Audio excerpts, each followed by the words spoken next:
Welcome to The Human Experience, a podcast about the stories we live out every day and the importance of championing the vulnerability and courage of the storyteller. I'm your host, Jennifer Peterkin, and it was through my own lived story of experiencing domestic violence that this podcast was created. By traveling the globe and interviewing each guest in person, I am convinced now more than ever that stories have the power to change the world.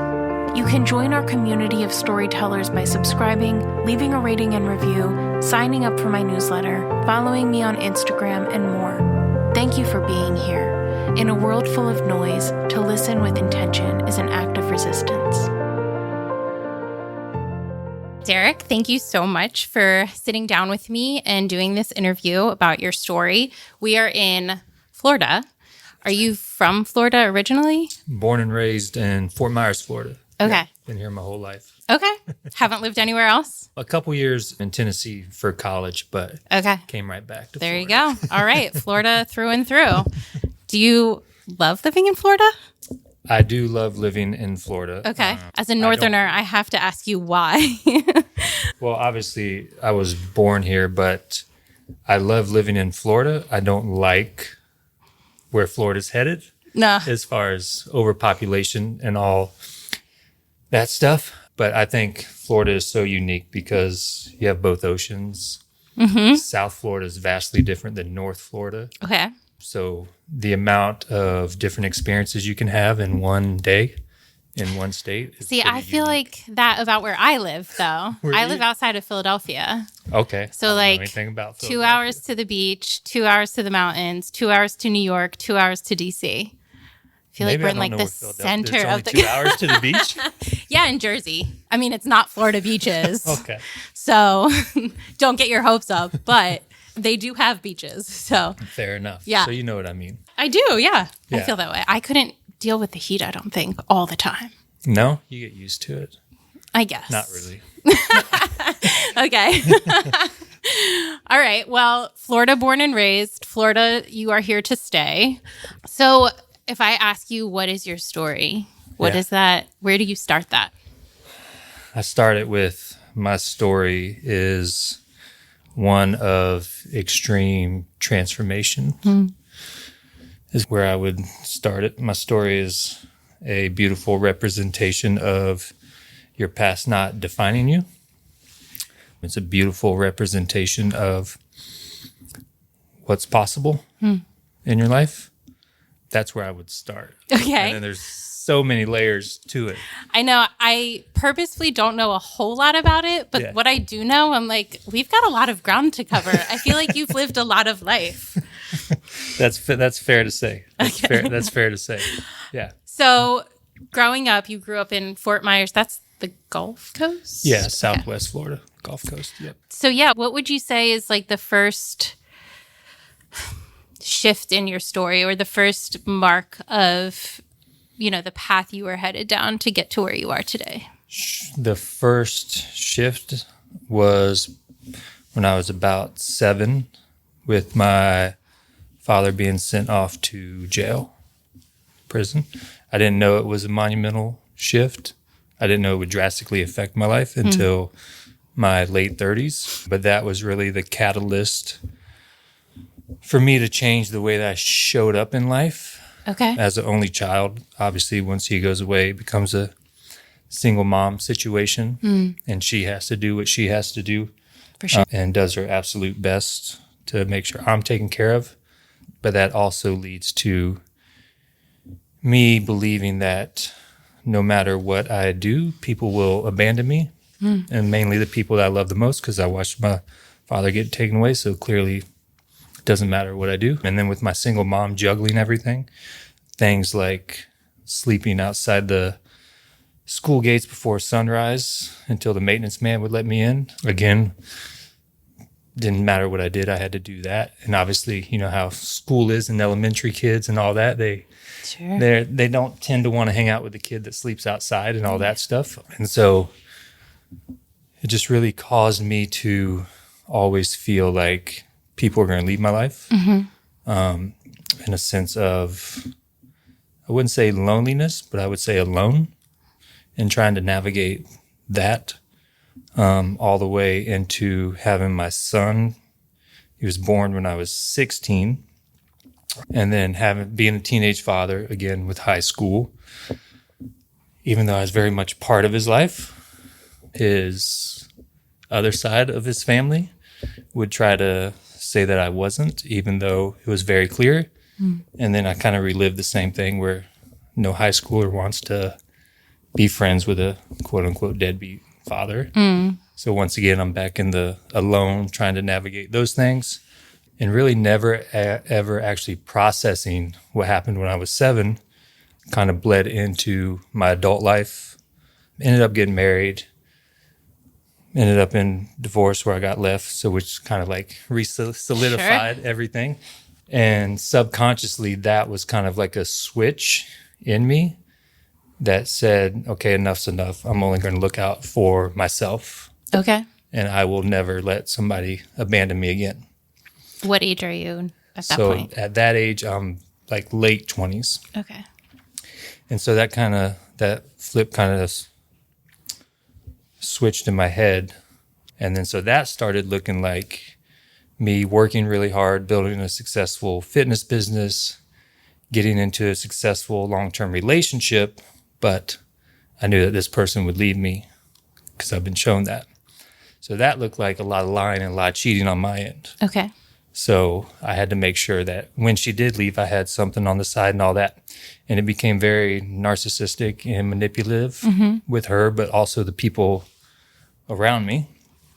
And obviously, people can only put up with that for so long before they will abandon you, right? For good reason.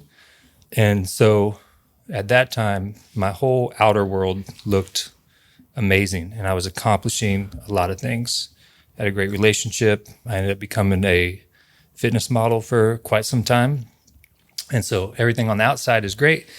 On the inside, I was literally dying because I was causing so much hurt because I knew I was lying, I was cheating, I was manipulating. And then once everybody removed themselves, it was like the biggest devastating blow. Like, how could this happen to me again? And that just put me in a downward emotional and mental spiral that eventually led to suicide attempt, mental hospital, all of that stuff. So my version of rock bottom. Wow.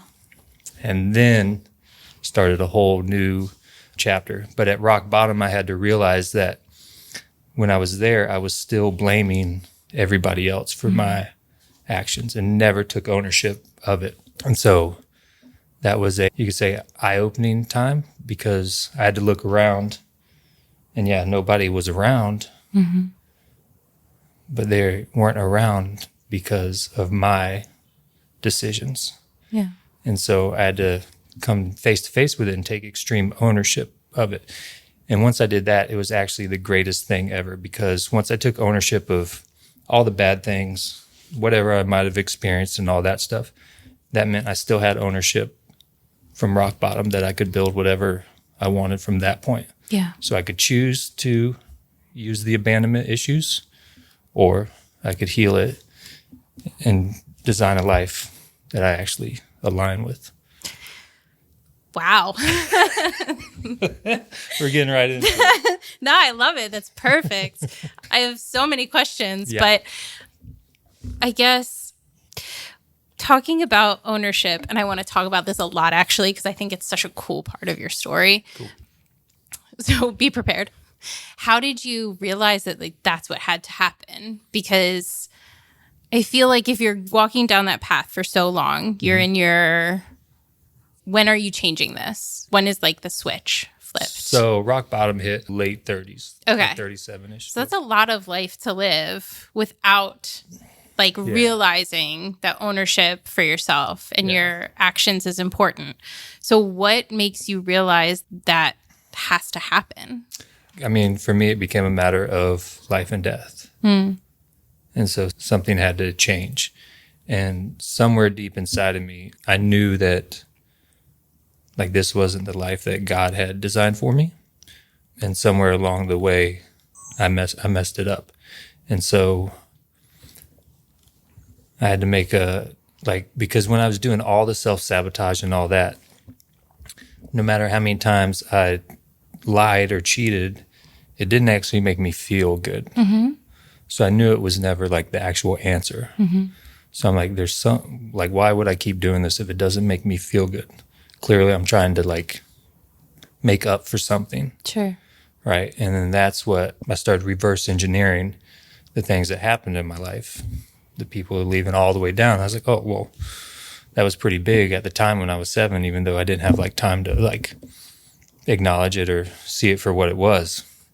And so that didn't let me off the hook, but it gave me a little room to breathe, to start to understand my behavior and the hurt that I caused. So like I said, it didn't make excuses, but it's like, all right, this kid experienced this at an age and he's worked so hard to never experience that again. Right. And so that allowed me to be like, all right, so this is starting to make sense on why I did these things. Okay. And if I spent all that time and energy working so hard to avoid that, and I've already proven myself that I can create whatever life that I want, if I keep this ownership, it's like my superpower. Nobody can take that away from me once I own it. There's nothing you can call me. There's nothing else you can bring up that I haven't already taken ownership of. And so once I realized that, then I just start addressing things head on. And then like once I have ownership of it, you can't like use it against me. Sure. You can use it against me once, right? And we can acknowledge and I can, take that on the chin. But after that, there's not much else anyone else can do. Yeah. So instead of being a victim, now I get to control the narrative. Sure. Without having to hide anything or Be afraid. Confused. Yeah.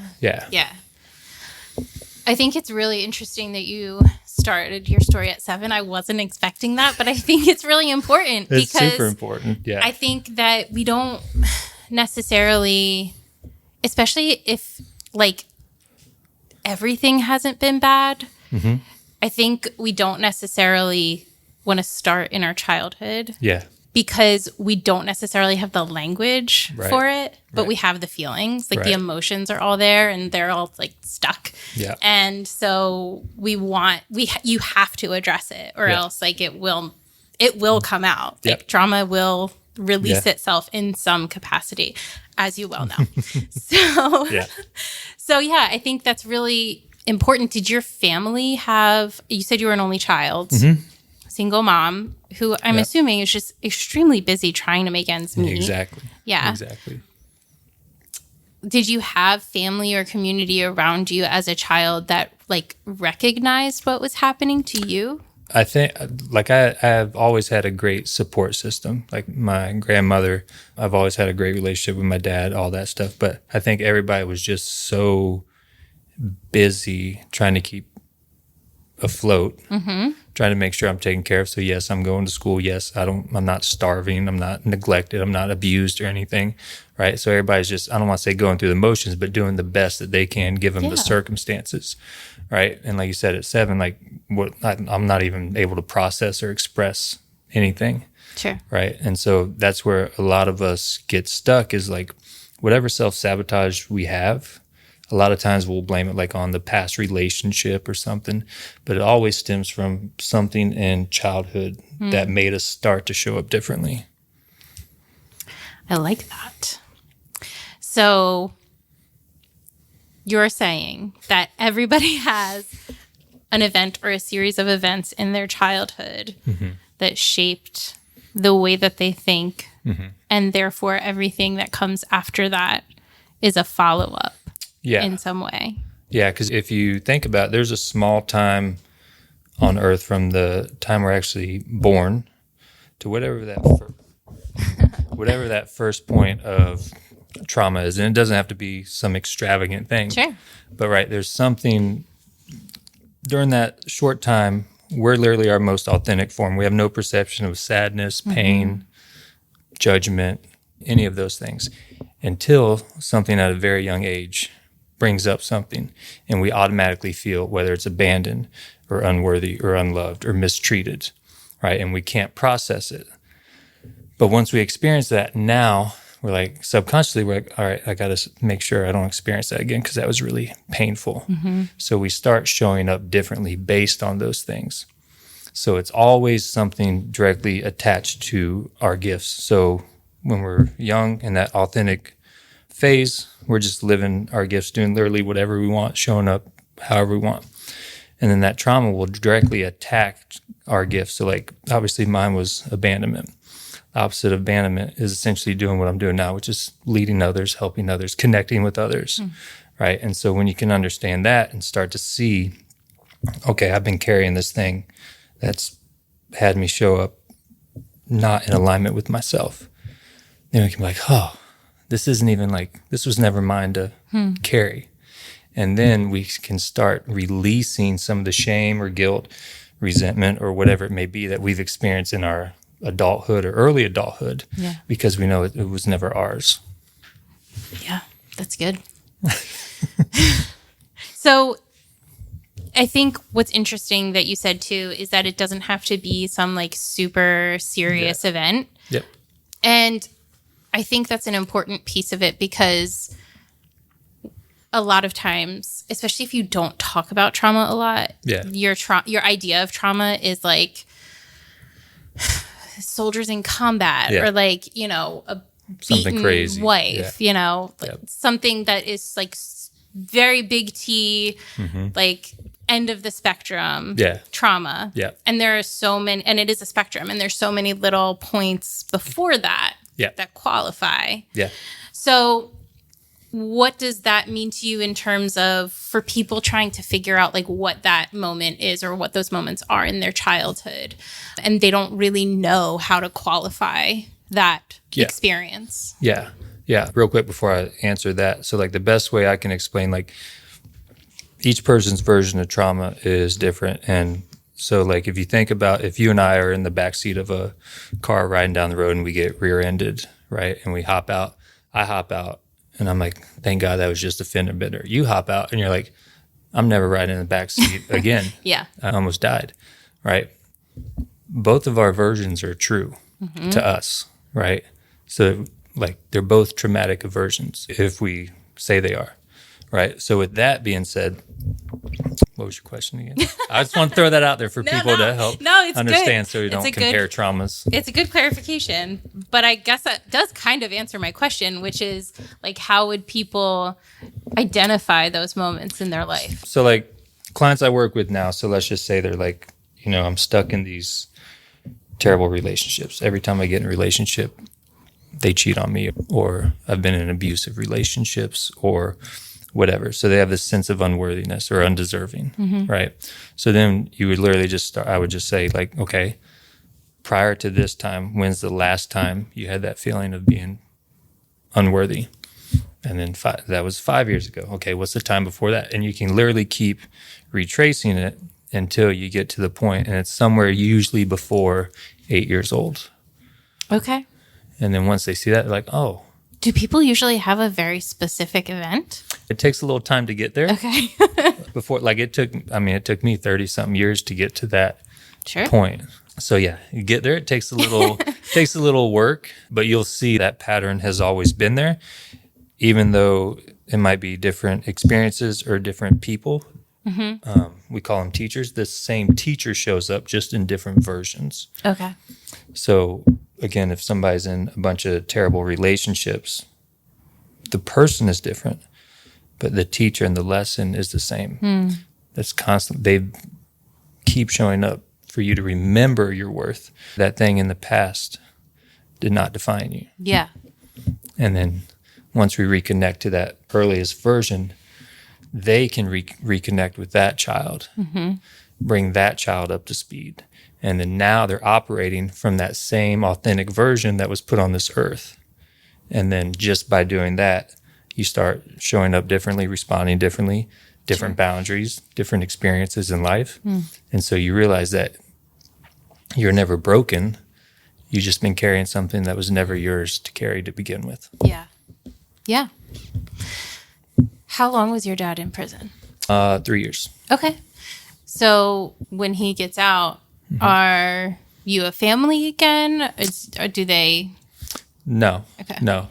They divorced once everything went down. Okay. And then same thing. So, you know, my dad has to start his life over, which starts a whole new thing, me bouncing back and forth. And all that stuff. So everything's just a byproduct of that earlier version, right? Yeah. And so he has his own healing to do. Everybody has their own healing to do, and everybody's trying to find their way. And once you realize that you and me right now, our parents, anybody in this life at the moment is doing the best they can based off the information that they have right now. Yes. Right. And once you understand that, you can like let go of some judgment, criticism. Sure. Right. And start to understand that, oh, we're all just out here trying to navigate this thing. Trying to survive. Yeah. Okay. Yeah. So, yeah, I mean, that's definitely a contributing factor, right? I mean, it just adds, like you said, to the idea you already have in your head. Yeah. And then you become a father at 16, you said. Mm-hmm. And up until that point, did you have like friends, community, coming in, like going through middle school and high school? I had like one or two friends, but my one or two friends in high school, they didn't go to my high school. Okay. So like I didn't have like that community, didn't go to like prom or like I think I went to homecoming my freshman year and then that was it. So I was always like disconnected from my environment. Yeah. And so, but like I said, my family ties, they were always strong. It was just like we're all just in survival mode. Did your grandparents live around you? Were they close by? Yeah, my grandmother. Yeah. Nice. Yeah. So she helped my mom out. And it's, there's so many like variations. So like kids are going out with their friends, but I'm going to my grandma's, which I loved, right? But I didn't have like that experience of like hanging out with kids and stuff. It was me, my grandma watching me entertaining myself, right? And so... And being an only child, you didn't have siblings either. So, yeah. So that's hard. Survival mode. For a long time. Yeah.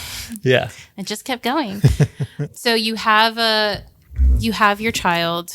You're in your child's life. Yep. When does I think the next thing you said was that you started to believe that if you didn't start leaving people, they would leave you? Yeah. Well, once I had my child, I was in high school, and I literally had like pictures of me and him on my little Trapper Keeper back in the day, right? Those things. I don't know if you know what those are.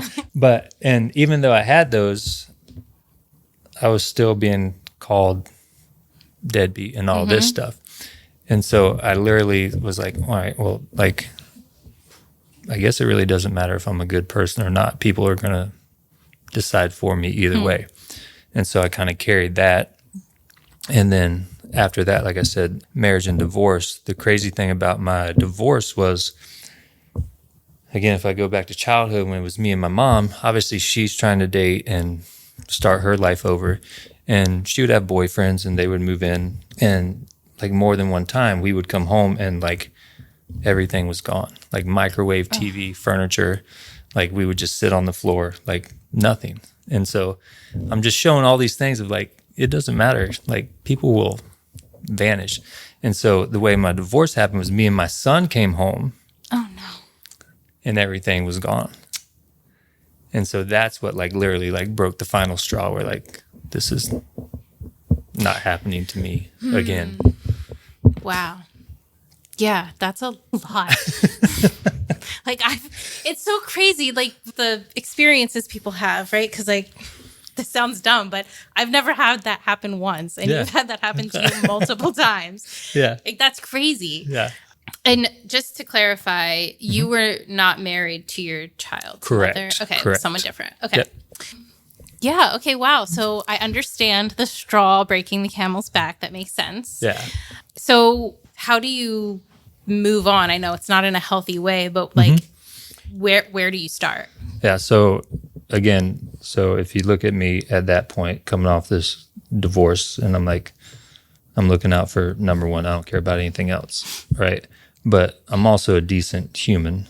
Right. And so I start in the fitness business and personal training and all that stuff.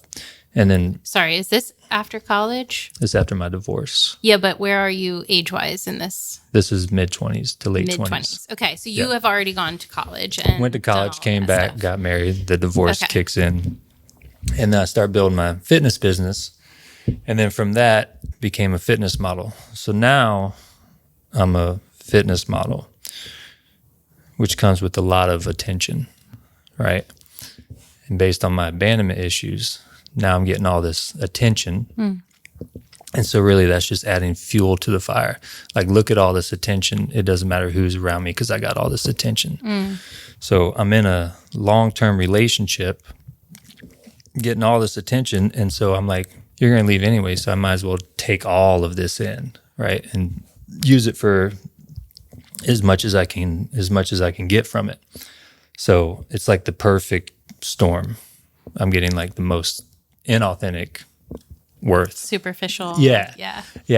Right. And then, like I said, a person can only take so much of that before they're like, peace. And I'm like, and then I can say like, see, I told you were going to leave. Yep. Right. And I can just cast it on it. Yeah. But the reality was everything I'd worked so hard to avoid is what I actually manifested. Right.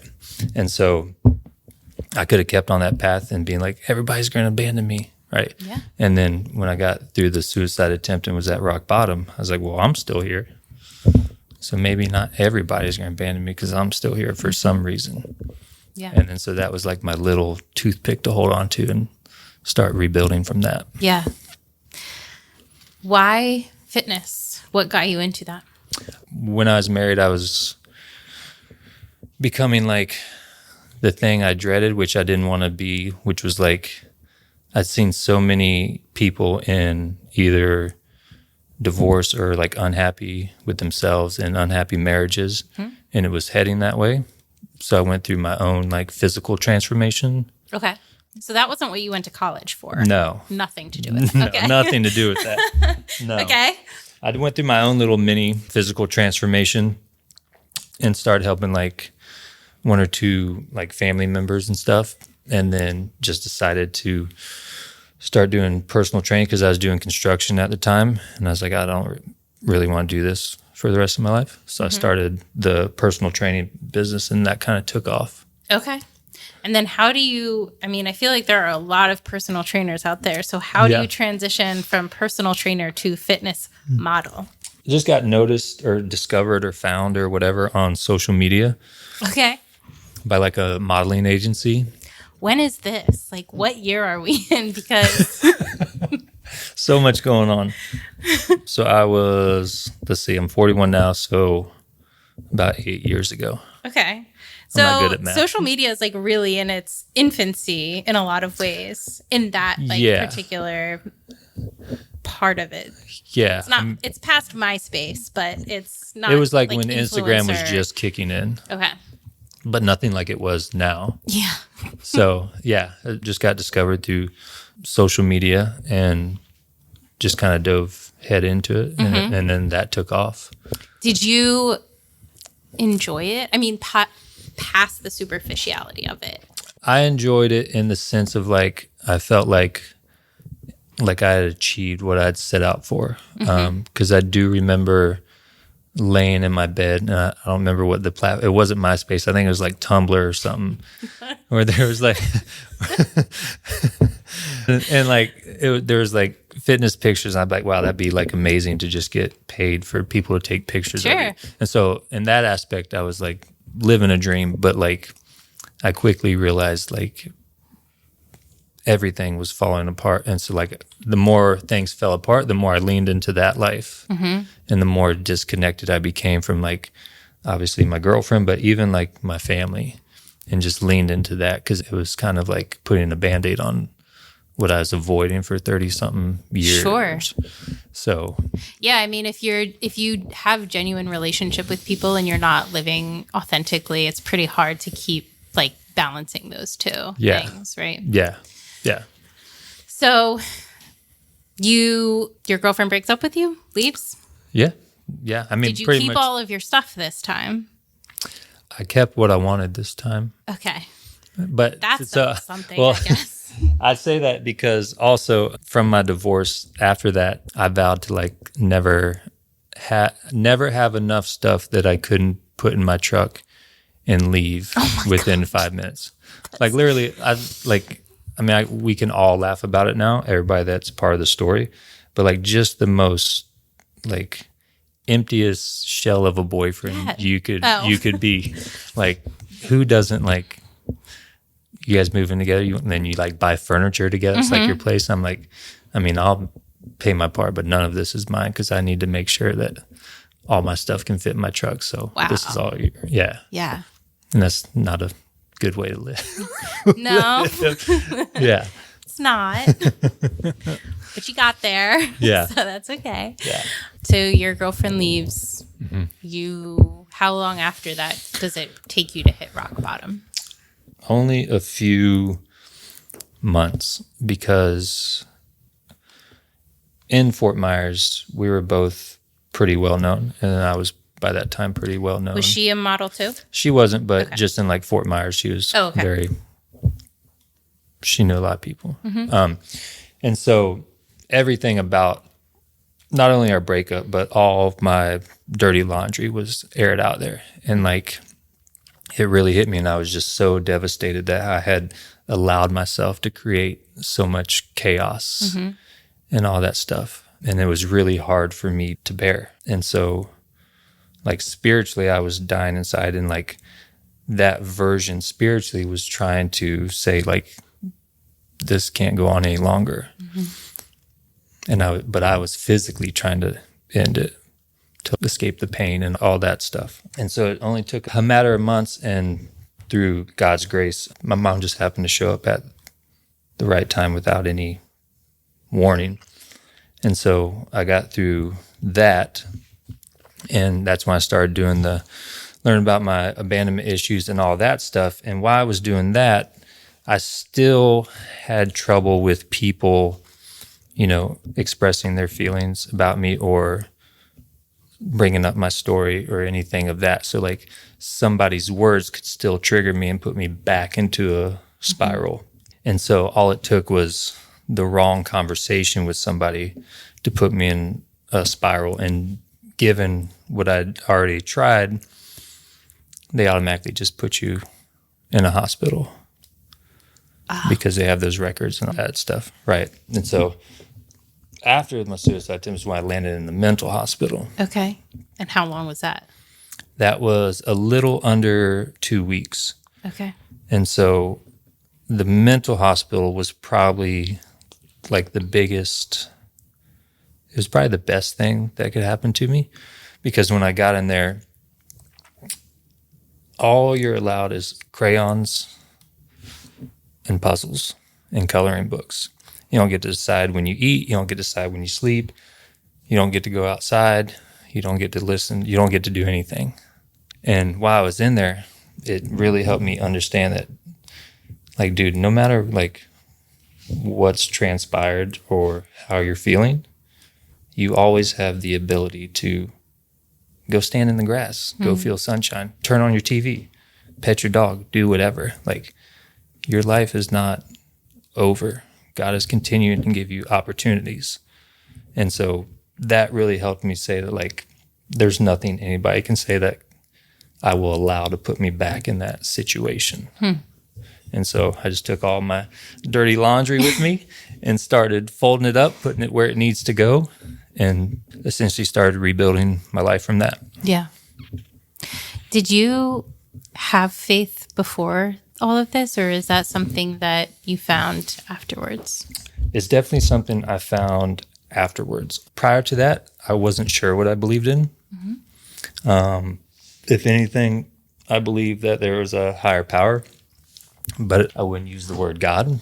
Okay. And I wasn't even looking for God per se, but for some reason, I was laying in bed the night before Easter, and again, I wasn't looking for anything spiritual or anything like that, and somehow the resurrection came across my phone, and I just started reading the story.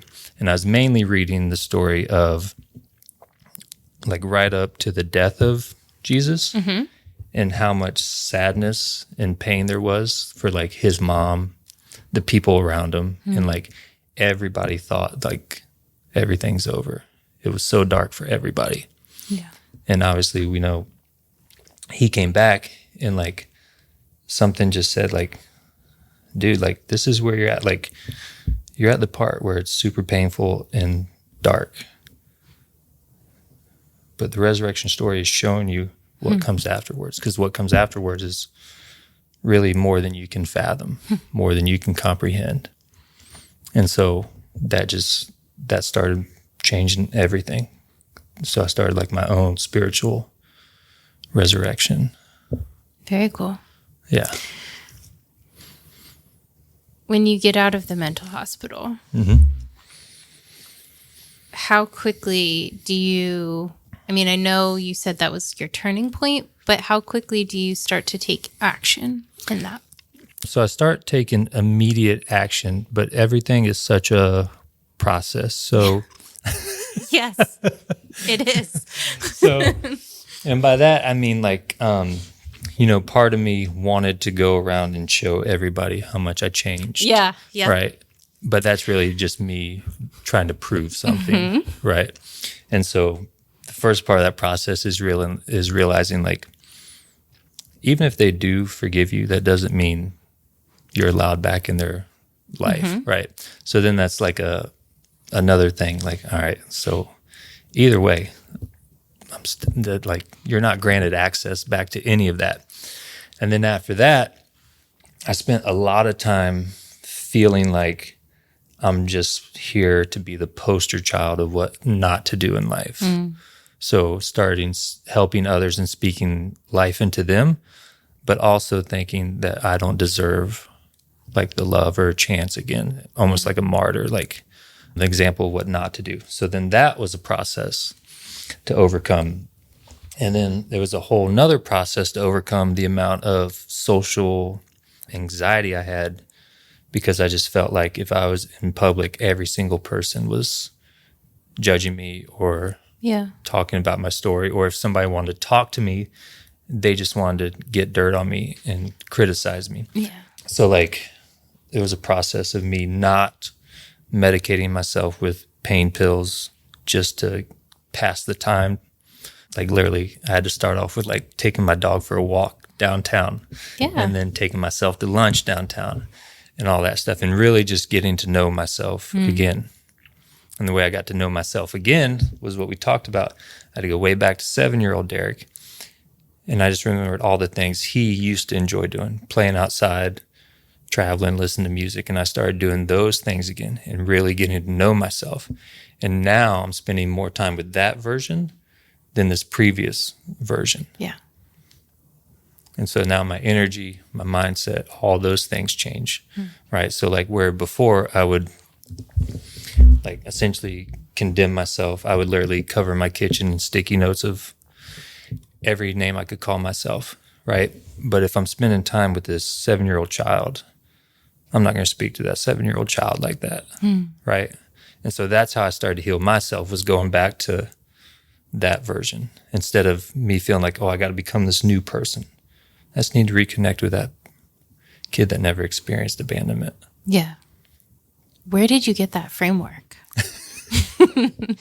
I had a mentor who helped me. I still have him to this day, who helped me understand that process. And then obviously it was a matter of me trusting God and me just doing the work, because I know the worst case scenario,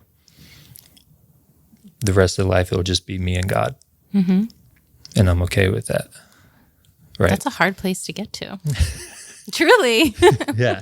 Right. And so like, there's also like, there's freedom in it, because like, what else can happen? I know now I'm knowing who I am. Now I know, like, I know there's things I'll never do again because that version doesn't exist. So I have like this level of freedom that not very many people have, because I'm completely confident in myself, because I'm connected with what most of us never will connect with.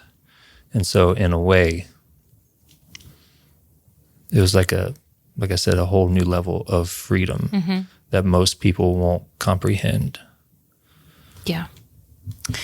You said you're 41. 42, now that I think about it. 42. No, wait, hold on. I'm 41. I'm about to be 42. After 40, it just, It's all the same. Good to know. But this all happened in your late 30s, so you're really not that far removed from it. No. So that's kind of incredible that you're at this level now and comfortable speaking about your story and taking the level of ownership that you do.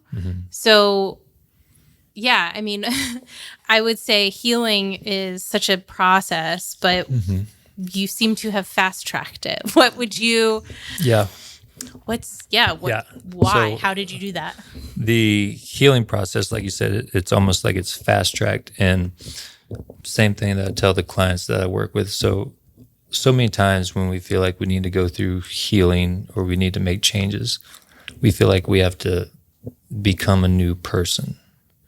We have to start learning new things, when really it's actually a process of releasing. So like that 7-year-old Derek never left. I don't have to go anywhere and find him. Right. So all I'm doing is releasing the old costumes, the old masks, the old baggage that I've been carrying.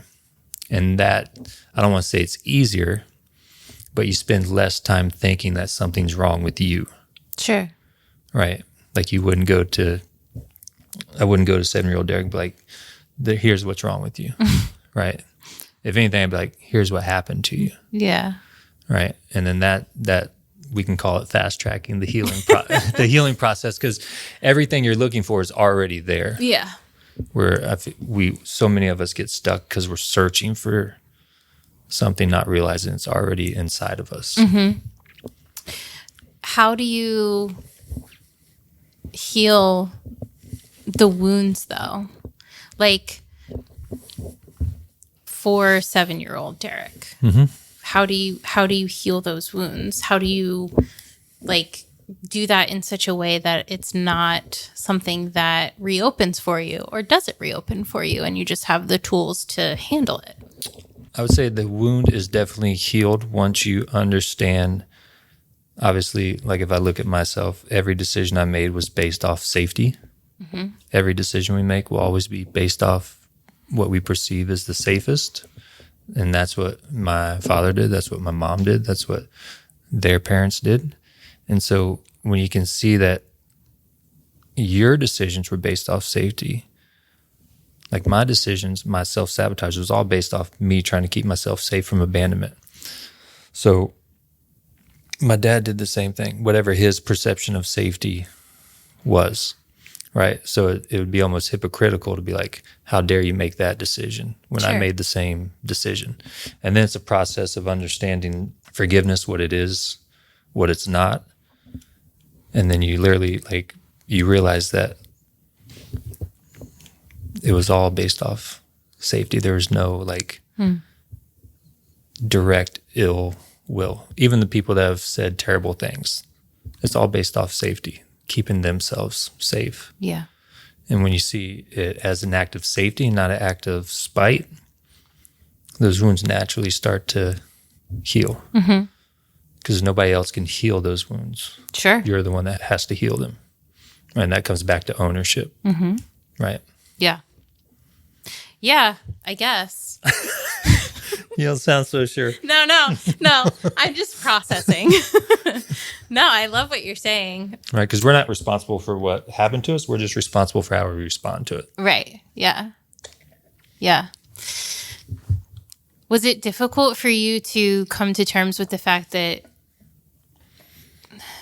forgiveness didn't mean access? Yeah. It took me a long time to realize that people told me to my face that they forgive me, but they never want to see me again. You know what I mean? And that also comes with ownership. But that'll let you know if you're actually healing or you're just performing. Right? Yeah. So if I go and say, look at me, look at all this work I've done. And they're like, oh, that's great, but I still don't want to talk to you. Do I go back to manipulating other people or do I stay on my path? right? And the more you'll find your response. And so obviously I've stayed on my path.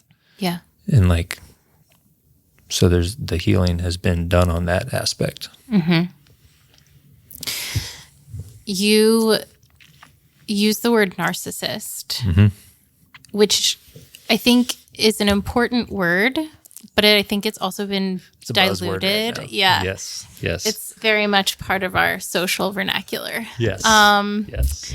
So what does that mean to you? Because you do use it, and I think that it's not a word we should necessarily shy away from, Yeah. but I do think we need to use it appropriately. Yeah. So I was definitely a narcissist in the sense of only looking out for myself and disregarding everybody else. So not on the level of like physical abuse or even like emotional abuse of like abusing somebody in a negative way, just like making sure I was taken care of and disregard your feelings and things of that. So everything revolved around me and keeping me safe. So the best way I can label it is being very narcissistic. And obviously there's different levels, like any label. I have to be so honest with you. When your email first came through, like last fall, and I read it, my heart dropped because I was like, oh my God, I can't interview a narcissist. Like, I'm going to lose my shit.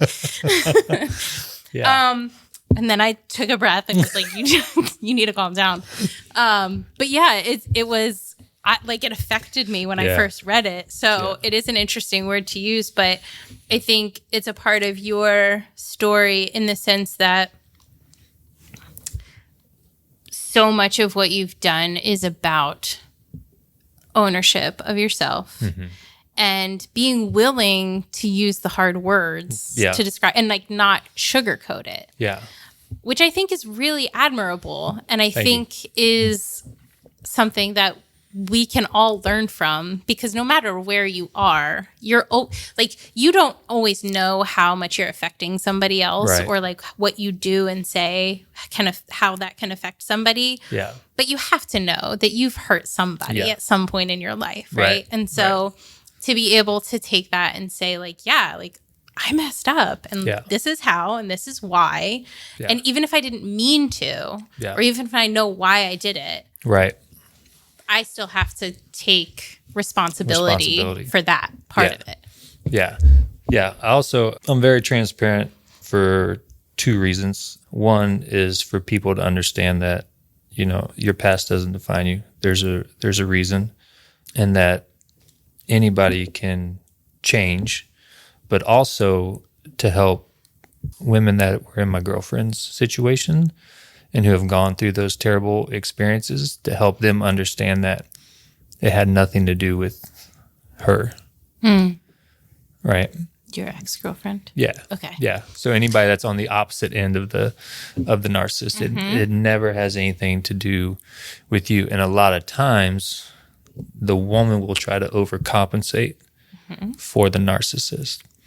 And all that's doing is really mirroring how the narcissist feels about themselves, because now you're showing up differently. Now you're bending who you are. Now you're changing how you show up. But if you understand that has nothing to do with you, hopefully that gives you the courage to stay strong and remember who you are. Because any narcissist or someone who lies, cheats, or whatever, it all has to do with how they feel about themselves. Yeah. And it's not your burden. Right. And the narcissist will try to put that burden on you. So if you can understand that it doesn't have anything to do with you, you can save yourself a lot of agony, a lot of therapy. So that's Fingers crossed. So that's why I'm try to be as transparent as possible about it. And like you said, I think it's overused these days, the word narcissist. Everybody is. Everyone is a narcissist. Yeah. And it's hard because then, when you work in like advocacy and try to have those conversations, people don't want to listen because they're like, oh my God, just another person using this word, narcissist. Yeah. And I do think language is really important. I think that it's overused, but at the same time, we have to be able to use that word, because I've found in my own advocacy work with victims and survivors of domestic violence that a lot of times they're afraid to use the language because they're so used to protecting their abuser. Yeah. It's part of the whole thing. Yeah. So, you start to recognize some of the language that's used and it's very watered down and diluted. And so then you're trying to encourage them, like, say the word abuse, say the word, narcissist, say the word rape. Like, that's what happened to you. Yeah. But it's hard to balance that because then you go on social media and everybody is, again, the spectrum. It's I don't want to say I laugh, but like I'm pretty transparent about my story on social media.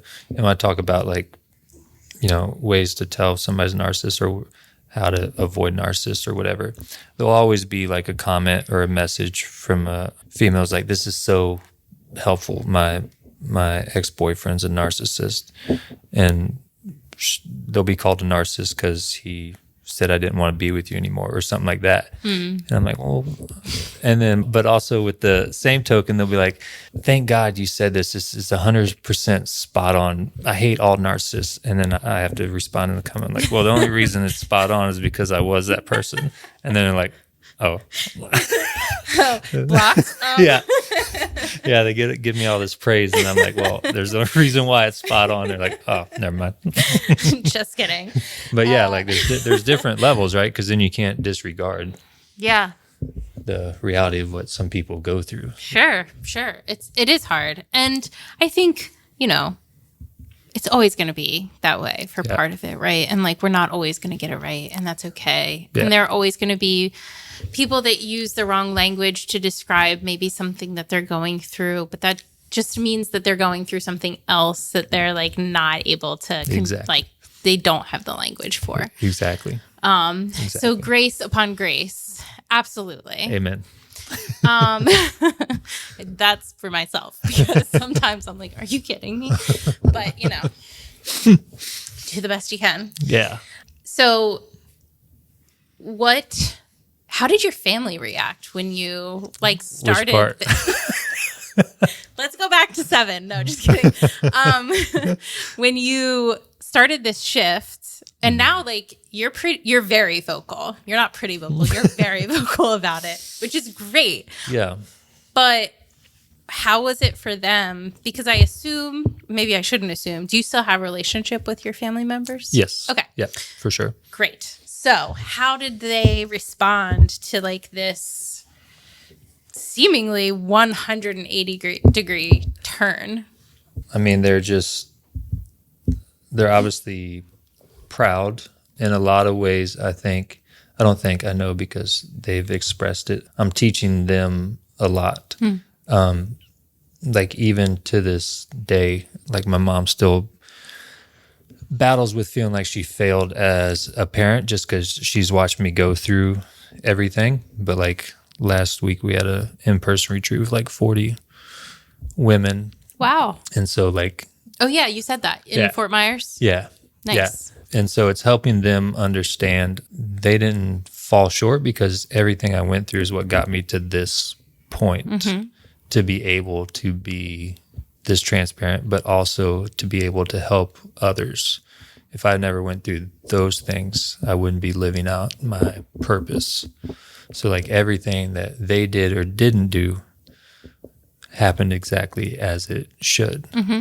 And so it's allowing them to let go of some of their burdens or shame or whatever it may be. Yeah. Instead of like telling them that they did these things wrong. It was all part of the grand design. And by me getting to this side, it just helps them with themselves, feel better about themselves as well. Yeah. So it creates like a positive ripple effect. Oh, for sure. Absolutely. Yeah. And I think anybody that watches you the word that keeps coming to mind for you is radical. Okay. And I don't mean it in a bad way because I think sometimes it carries a negative connotation. But I think like things like accountability and responsibility, they're words language. They're words we use often. Yeah. But they're not often words that we live out. Sure. And it's very easy to pass the buck. And, on some level, even if you're living in that as much as possible, nobody's perfect, right? Right. So a commitment to, again, like seemingly a pretty much a heading in the opposite direction. You turned yourself around. And coming like to this place where it's all on the table. You're showing all your cards. You don't have anything to hide. I think that's pretty radical, especially in this day and age. I'd say especially in day and age for sure. And it really comes down to like, there's nothing like I went to the absolute rock bottom, like within minutes of not being here anymore. So like, again, that just opened up so much freedom. Like there's not one person that can leave my life, not my parents, not my son, that I'll ever feel abandoned because I've had God and myself this whole time. Yeah. And so while it's definitely radical in the perception of society as a whole, I don't feel it's that radical based on my experience. Like it's either this or the opposite, which I already know how the opposite plays out. Yeah. So it's kind of like a no-brainer for me. Yeah. You know what I mean? Whereas if people, they kind of live in that gray area where they don't really know themselves, but they aren't ready to look at what they don't like about themselves. So they just kind of exist and play it safe. But for me, like this is the safest thing because I know what the other option is. Sure. Yeah. You have a glimpse into something that a lot of people don't, genuinely, because I think, again, if you're living in the middle and you've made some mistakes, but it's not that bad, right? Like it's very easy for us to justify our own behavior and kind of come up with reasons why we did things. Yeah. And those may not be untrue, but it still doesn't mean you don't have to take responsibility for where you go after that. Exactly. Just repeating what you're saying back to me, making myself sound really smart. Yeah, exactly. So I keep thinking about your mom and like, because you said she showed up right before and like where you are now and how happy she must be to see you thriving in what you're doing and just like know how far away you are when you came so close to not being here anymore. Yeah. Her story alone is a whole nother thing. But like at the retreat and everybody, like they only know bits and pieces. Obviously, they know what she experienced through me, but she has a whole another story that's beyond incredible. But like I still have some guilt of what I put her through in the sense of her having to watch that. Like we did have a conversation of, she pretty much told me that she's going to take herself out because she knows it's only a matter of time before I do, and she'll never be able to survive that. We did have those conversations. And so, again, the best thing I can do is do what I'm doing now and live the way I'm living. Yeah. Because I can't take back any of those things. Sure. So all I can do is live by example, and she's starting to do the same thing. So, yeah. Yeah. How's your relationship with your son? It's very good. Good. It's very good. Yeah. I mean, I am doing math in my head. It's 20? He's 25. 25? Okay. Yep. So he's witnessed a lot of this as well. He wasn't a kid. No, he wasn't a kid. And like during that modeling phase and stuff, when I was neglecting everybody, we were distant because of me, but we're stronger than ever now. And given our age difference, still very much his father, but we're like hangout buddies as well. Yeah, it's fun. You kind of Yeah. get to turn a corner with that Yeah. at that age. Yeah. Yeah. Yeah. And then same thing, he gets to witness how I live life, which tends to be different than the most people around him. So I'm giving him an opportunity to observe things differently. And again, that's really the best thing I can do for everybody that I've hurt in the past, is give them an observation instead of just saying something. Yeah, definitely. So you have already said that okay, hold on. You work with only women or primarily women? Primarily 99% women. Okay. Pretty much just women. Yeah. Okay, so you work with women, and you said in earlier that the reason that you did that was because of what you put your ex-girlfriend through. Part of the reason. Yeah. Okay. Yep. What is the response, I guess, or what kind of response have you gotten from people, especially with your story? Like, do people, I don't know, like, was it hard to get that off the ground? Just like working with women, being a guy and being like, hey, I really screwed up in the past and now I'm doing this. Well, it originally started, like, my coaching business was helping primarily women, but it was really helping women that were in my mom's situation of being like a single mom and trying to maintain her own self-confidence. And because I watched her, like, confidence go down the drain, mental health go down the drain, struggling with all those things, not having like the guidance or the help to keep her on the straight and narrow and help her feel good about herself. And so the program started as like physical transformation for women like my mom, to eliminate all their guesswork so that they could still thrive based on everything they had on their plate. And then I just started sharing like my story on social media, and that, like, so many women started connecting with that. And they always said it was just like that level of transparency that I had, that I was able to essentially like give them everything they needed to know from like a sense of like behind enemy lines, you know what I mean? From the other side. Yeah. And like, I can share it with them because I have no like skin in the game. Like, I'm not trying to cover up myself or make myself look good. So I can literally talk to them and tell them exactly what it is and why that's happening in their life with that person, or they might be trying to recover from an experience with that person. Yeah. And I can help them recover from that without spending all the time and energy on saying, this person did this, I can't believe they did this, and all that stuff. And we put it back on them, same way I have ownership. All right, so now we have to take ownership of this. You know what it is, why it happened. Now let's go from there. So that level of transparency, I think, is super rare. And that's what connects women to me. So it was a very organic evolution, essentially. Like, you didn't start out trying to do what you're doing now. No. It just, you kind of found yourself here. Yeah. Okay. Yeah. Why do you think so many women are drawn to what you're saying? Again, I think it's the level of authenticity of my own story. Because a lot of times people that were in my position will try to protect themselves or make themselves look good because they haven't done the work.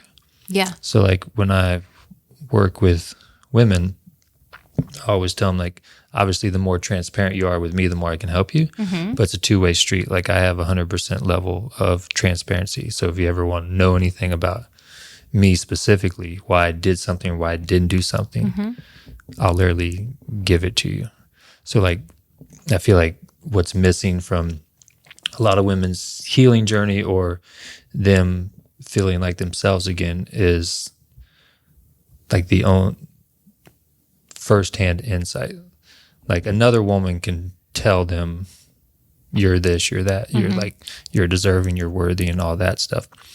But there's only a certain person that can tell them he did this or they did this because of what they were going through or whatever. And they projected it onto you. Like, it was never yours. And that's like the missing piece for a woman to understand that it was never yours. There's nothing that you didn't ask for it or anything. It was all based off, again, safety that got you there.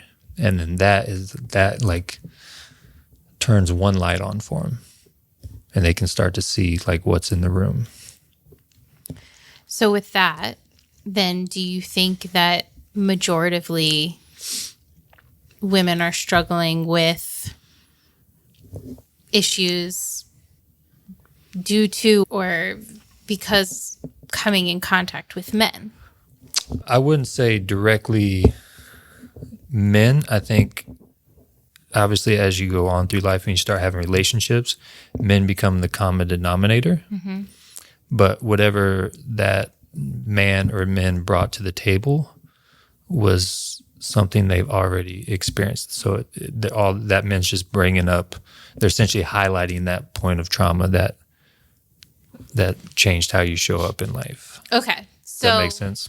But where they're meeting you at now is generally because of a relationship issue? So relationship issue, or like so many failed relationships that they just kind of like turn themselves off from life in general, from just saying, I'm done with relationships, I'm done with feeling good, I'm just here to exist for my kids, or just do whatever. This is the way it is from here on out based on everything I've been through. Sure.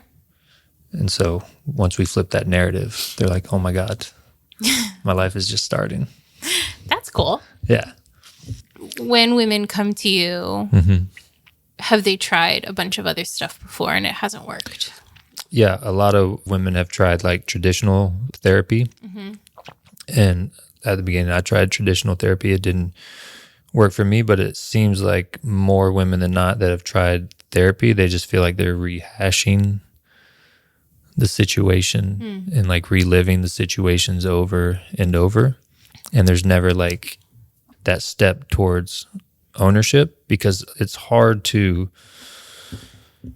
understand the difference in ownership of your responses based and not the ownership of what happened to you. So like sometimes the message gets mixed up and they feel like they have to take ownership of like whether it's childhood abuse or like an abusive relationship. That's not yours. What yours is the response and how you choose to respond from here.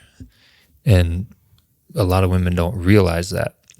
But if you can take ownership of your response and see it for what it is, you'll do the same thing. So now my response to anything is what I take ownership of. So if you choose to get back into a relationship or you choose to start over fresh, either way, that's yours. Yeah. And then from there, like you've already proven, all of us have proven that we can create whatever life we want. That's how we get here. And so if you know that, then your life actually starts. Great. I remember what I was going to ask you. Okay. Do you find that in going through trauma, because you experienced it yourself, but now you're helping women, do you find that men and women heal differently? I wouldn't say heal differently. I would say process is a better word. I would say women are more driven to find healing, and men are more willing to suppress it and just like grit their teeth and ride it out. Whereas women are more adamant about trying to find it. It's just harder for them to find it. Why? I think because most women have so many different roles, whether it be mother, whether it be partner, whether it be sister, whether it be daughter, whether it be boss, whether it be employee. Those are all different hats, right? Whereas like a dude, he might have a child and all that stuff, but he'll suppress his stuff just becoming a workaholic. And like more of society be like, that guy is super successful, like good for him, right? Whereas like a woman that becomes a workaholic and neglects her child, society's more like, look at this woman neglecting her child. So I would say there's definitely more pressure on women from a society, which makes it harder for them to navigate the healing, even though they're desperately want it. Okay. That's interesting. What do you think brings men to the table for healing? I hate to say it, but rock bottom. So like I said, 99% of the women or people I work with are women. And part of that is because men are more resistant to reach out for help. Mm-hmm. And so like a woman will reach out to me much quicker than a man, because a man will have, like, whether it's competition or fear of judgment or fear of seen weak or whatever by another man. And so that's why I feel like men have a harder time. Like when I was struggling the most, and like I said, everything on the outside looked good. Like if I would have went to anybody around me, especially a guy who I wanted to confide in and be like, bro, I'm struggling with this. And if I was like, yo, I'm depressed, they'd be like, what do you have to be depressed about? Mm-hmm. You have all these things going on. And then that would just make me feel even worse. Mm-hmm. Right. And so I think a lot of guys get trapped in that. Yeah. Whereas like women, they'll be like, they'll have not a breakdown, but they'll realize that like something has to change. So then they go on that search of trying to find it. Yeah. I have a lot running through my head right now. I can tell. Overload. A little bit. Yeah, I guess because I'm thinking about what you said about societal norms and expectations. And so like... Do you agree? Yeah, I do. Is there I don't disagree with anything you're saying. Just asking the questions. Yeah. Is it because like women can't afford to hit rock bottom because they've got like these balls up in the air, and it's a little bit easier for men to mask because they're only, necessarily having to focus on one thing at a time? I would say rock bottom for women usually looks like them juggling everything. I think a lot of women are in rock bottom then. Right. Yeah. I mean, I've seen it with clients, with family members, with friends. When they're juggling everything, they're just treading water. Mm-hmm. And they can't go up and they can't go down. So they're just at the bottom. So I think a woman's rock bottom is surviving and existing, working, making sure kids are taken care of, making sure everybody else is taken care of. And they're just there to fill the roles, which, again, if we go back to the moment we were put on this earth, that's not what you were designed for, right? And one of the very first questions I always ask any woman that I start working with, I simply ask them, who are you? And immediately they start saying, well, I'm a great wife, or I'm a great mother, or I'm a hard worker, I'm an awesome daughter, or whatever that is. And then I have to say, God forbid, but if you woke up tomorrow, no family, no friends, no job, who are you? And they can't answer that because everything that they think they are just labels and attachments. Mm-hmm. I'm asking, who's the person that was born and put on this earth? And for a lot of women and men, it's hard to answer that question of who are you? Identity is hard. Yeah, right. And so that's why I say that's what rock bottom looks like. You have no idea who you are. Mm-hmm. You're just here. Yeah, well, I think that's really interesting because I think a lot more people are at rock bottom than realize. Just because, especially in our culture, identity is what you produce. Yeah. And so who we are is what we do. Mm-hmm. And that goes... that destroys us pretty quickly when it falls apart. Yeah. Like on any level. Yeah. It's the most simple question. It's the hardest question to answer. For sure.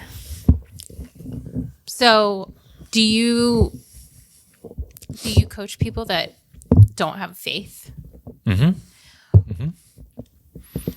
Yep. How do you address identity in that? As far as like who you are, why you were created. I'm assuming yours has something to do with God. yeah, so you can call it the universe, you can call it high power, you can call it God or whatever. Either way, you were put here, right? And you were put here for a specific reason. And I can say that, but it's undeniable that you existed for a short time just doing whatever you felt like, crying, laughing, existing. And so like another thing I do with clients is like, let's say you're 7 years old and I showed up at your doorstep as 7-year-old Derek to hang out all day. What would we do? And so they can rethink about all the things they did, whether it's go riding bikes and exploring, whether it's climb trees, whether it's play with Barbies, whatever it may be. All those things are attached to who you are because you did those because you wanted to, because you felt called to. And through a process, we can see where those gifts are supposed to be shining today. So like everything, I don't just like give them like theories or hypotheses. I just use their actual examples of their own life so that they can see it. So I'm not giving them answers. I'm just showing them where to look. Yeah. I think it's great that you don't disqualify someone for not having the same belief system, and you still have an answer that is valuable and isn't like, I don't know. I have faith, but I also think that sometimes it can like can turn into spiritual bypassing, and then it's not really help. It's just you like walk away feeling guilty that you don't trust God enough. Right. So, right. Do you have people that like can't remember the beginning of their life? They can't remember for a short time that we worked together, and then they start to remember. They start to remember. Yeah. That's hard. Yeah. How do you take care of yourself when walking through this all the time with other people? Well, I have my own mentor that holds space for me. But for me personally, it's just understanding that the only reason I'm here or for anything that happens in my life is because of God. And so everything comes from him.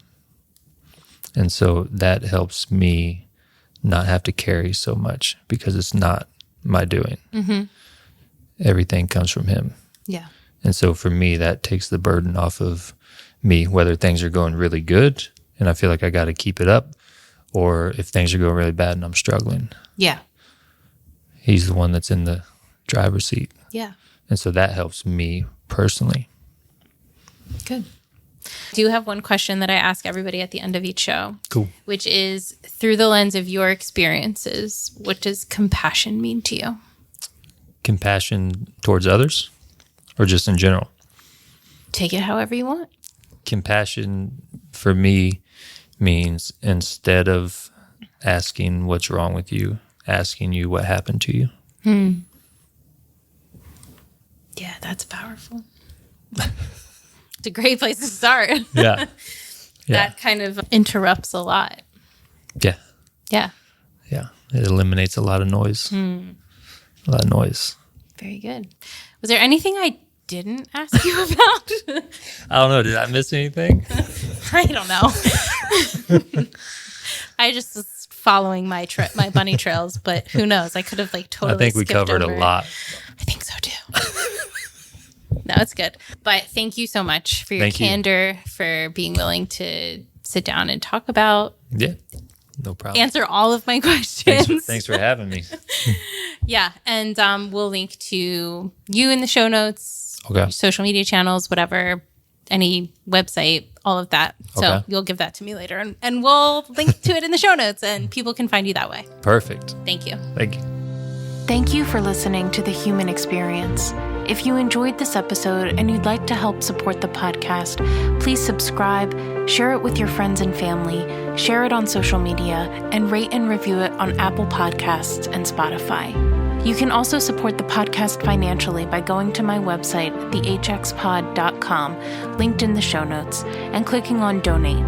It takes a lot of time and resources to create this podcast, so every little bit helps. Everyone has a story, and I'd love to hear yours. So be sure to check out the show notes for more information about how to stay in touch. Do good and love well.